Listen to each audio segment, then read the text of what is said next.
What's up, ladies and gentlemen? It's your boy, the General X, the DJ 257 from Free Agent Entertainment. Mwana tebwe kuma imana igateka ibiganza tigahungwe na mwana wanje naco zoba. Turi hano muri Free Agent Entertainment. Turi kumwe n'umutumire y'abantu amaze kubona ibintu byinshi bivanye n'igihe gito canke kinini bivana n'igihe umunsi hano canke mu zinanye. Maze ni wakizi. So ashaka kutubwira difference y'ubuzima bwo hanze hano hanze canke ubuzima mu nkuta enye ariho twese twese ati negereza cyane.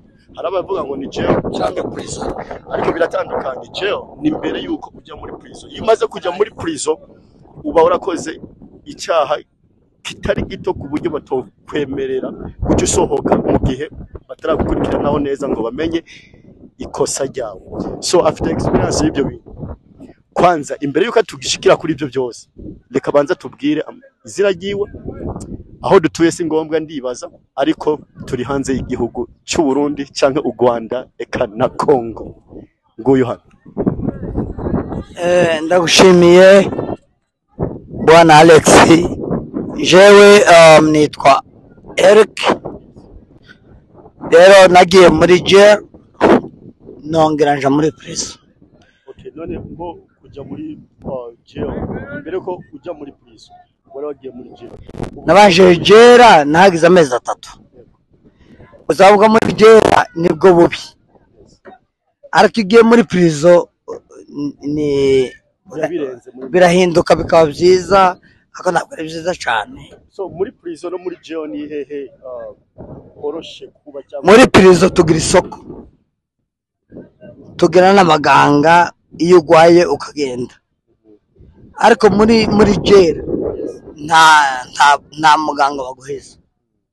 Ariko iyo umaze kugwara, iyo ugeze muri prison wowe ugwaye ingwara imeze gute, baranagukura muri prison bakakujana mu bitaro byo hanze ukaje kuvuga. So muri make muri prison niho tuvuga haba hateye cyane umuntu yonabaho akabaho neza gusumba muri jail. Muri prison niho heza kuruta muri jail. Okay. Niho muri make niho bafata neza gusumba. Niho bafata neza, ufite abaganga, wanagwara ingwara ikomeye bakagusohokana hanze bakujana Dallas ukavugwa neza. Naho muri jail hoho nta kintu na kimwe bafasha cyangwa se nta habe n'umuti, habe n'ikintu cya paracetamol ntacyo guheza. Urumva rero biratandukanye jail na prison. Biratandukanye. Bivanye n'ubwo buzima umuntu ahari abazi ubuzima bwa naka n'undi bwa naka ariko butandukanye. So experience wakuyeyo canke n'igiki wobwira abantu ugwaruka rwo hanze urubyiruko muri make? Nukuri ko Imana yanzanye hanze ifite impamvu yatumye bizana, yatumye izana. Kandi n'Imana yatumye murana Alex kwa ngukore kino kiganiro, n'Imana yabigejeje gutya. Jewe navuze umugabe nabango w'Amana ni isoko nzabwira aho ngo abanyafrika ibyo nabonye, ntabeshe ntabebeye ntagize gute. Navuye hano hari umunsi wa 4 ku minsi 19, hari umunsi wa 4 muri 2024 bantwara muri jail. Iyo jail iyo udafite ibyo kujya muri jail uzubaho nk'imbwa ukananuka, ariko ukabaho ukarya nabi kugeza igihe bazogukatira ukabana na judge. Rero iyo amaze kugukatira argiye mwumva yuko ubuzima buba burangiye ngo bagukatiye, ariko babutangiye no kuvuga ngo ubuzima buratangiye. Hari abaruri no kuvuga ngo ntacuze, ariko hari yuzi muri make. Okay, naguciriye mu umuntu amaze kugera muri prison, so icyo gihe cyaje bayaguciriye wamaze kumenya igihe uzagera uzaguma muri iyo prison. So niyo mpamvu uhita umva ati aho ngaho ni sawa, nzamenye igihe menye uko ntakitwaramo n'ibikini. No kuvuga ngo iyo uri muri jail bagukatira iminsi mbere yo kuva muri jail n'ibyumweru 7. Ibyumweru 7 ubutegereje kwezi na ni ibyumweru 3. ubutegereje ko uja muri prison. uja muri prison kabo wamara kuhaba ariko ikintu ca mbere ukwiye kwigiraho uzahaja ntawe nifurije kwaje ariko uzahaja no kuba discipline yuko utabaye discipline tamanota baguheza ico bita ngo ni amapointi iyo bagabanyije cyane ukora igihano cyose ariko iyo batagabanyije barakoze neza ahubwo barakugabaniriza nkanje nitangiye umugani nari ngiye gukora amezi 9 muri Plainview ariko ko bari nitwaye neza bankuraho amapercentage y'amezi 2 y'amezi 9 ntiwayarangije bankuraho amezi 2 muri arindwi yareneye usanga sinatonganye sinatutsa abancunze sinatutsa batubana muri make wa navyitwayemo neza bahita bavuga ati wowe yo gutaha. Okay, so ugwaruka muri hano hanze gereza nimwe wa muri hose haba ari muri jail haba muri prison sinizera ko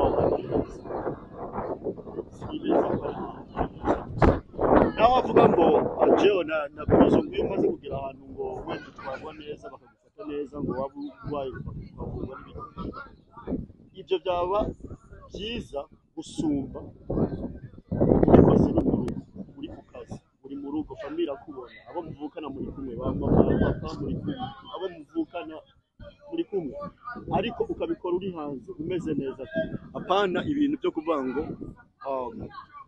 buri muri gereza muri Georgia ibyo sinzi ko byakagombye ariko kubabwira ako nagusubiza kuri iki gusa si byiza kubikora kandi binagushikiye ni icyago ndabizi kosa bibaho aho baho ndakosa ariko bisubiye nibyo biba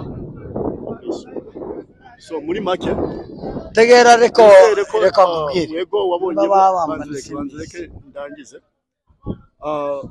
baravuga ngo ikosa iyo rikoze kabiri ntago riba ikosa aba ari ingeso so nizere ko wakuye ikigo nizere ko bitazongera kugushikira cyangwa ngo byongere bikugoye so okay gusubiza yego okay mwabahungu mwe mwarubyiruko rurahanga kumva yuko ukwiye kunywa inzoga mw'abanyafrika mwe mwavuye Burundi mwavuye mu Rwanda no muri Kongo ukumva yuko munywa inzoga mukatsa mugafata vora umenye yuko ubitaye mu kibazo cyangwa kubajije inzoga ngureke kwima uzayimwe mu gihe umutima ubikeneye ariko uzayimwe mu nzu ariko nuyimwa ukura imodoka uzamenye yuko ntabwiye ngo ufite na murumuna wawe nakubwira ndabwiye ngo ufite uzabyemereye kuri gipfu yuko abo twabanye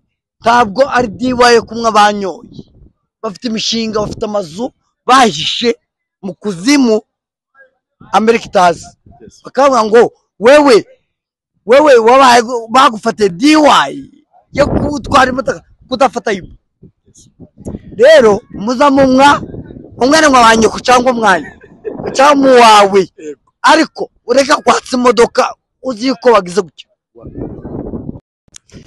Yes, ladies and gentlemen, nkuko twababwiye Free Agent Entertainment